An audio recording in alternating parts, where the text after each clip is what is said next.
Hello guys, আসসালামু আলাইকুম। কালকে আসলে সাইকেল নিয়ে খুবই ব্যস্ত ছিলাম। সাইকেলটা একটু সমস্যা ছিল, ঠিক করে আনলাম।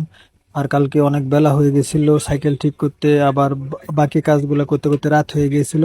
তাই কালকে আর মাল গুছাতে পারি নাই।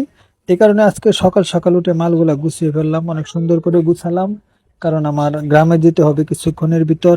এমনিতে কালকে গ্রামে না গিয়ে অনেকটা লস হয়ে গেছে, আজকে একটু টান টান গ্রামে যেতে হবে, যার কারণে মাল সাজিয়ে ফেললাম। আল্লাহর অশেষ রহমত ও বরকতে আমার সাইকেলে রেগুলার প্রয়োজনীয় সব ধরনের কসমেটিক্স পণ্যগুলো আছে, যাতে সবাই চাইলেই হাতের কাছে কসমেটিক গুলো পেয়ে যায়। সব ধরনের কসমেটিক রাখি। আর আমার দোকান দেখলে অনেক মহিলারা অথবা অনেক লোকেরা বলে যে 2-3 হাজার টাকার মাল নিয়ে আমরা দোকানদারি করতে চলে আসি, কিন্তু আসলে এটা ভুল ভাবনা। কারণ তারা ব্যবসা করে না, তারা জানে না।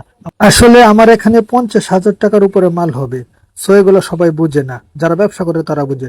সবাই ভালো থাকবেন। আসসালামু আলাইকুম। অন্য একটা ভিডিওতে আরেকদিন দেখা হবে।